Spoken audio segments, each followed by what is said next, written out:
Se é verdade que a liberdade de expressão já viveu dias piores no Brasil, os tempos atuais também são bastante desafiadores. Estamos diante de um apagão doutrinal sem precedentes quanto à sua importância e à sua natureza. E o que se pode e o que se torna especialmente grave, dado o status especial da liberdade de expressão entre as liberdades, tão íntima é a sua ligação com a democracia.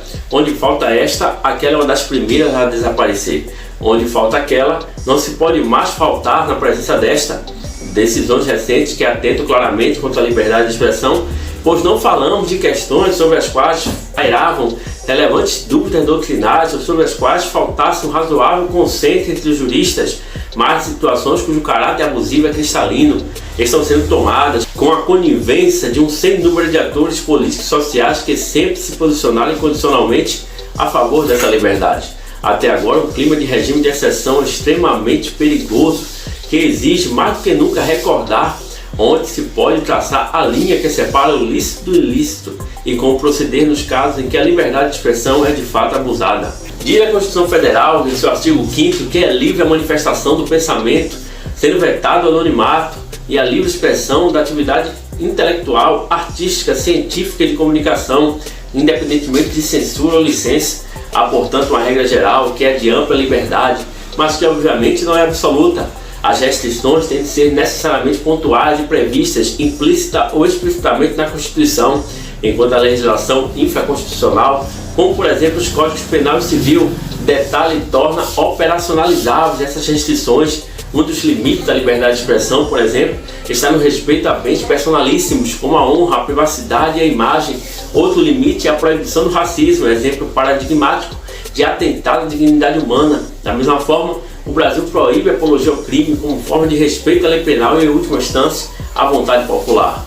E mais algumas poucas condutas, e é bom que seja assim, são todas restrições bastante razoáveis, pontuais e claramente delineadas.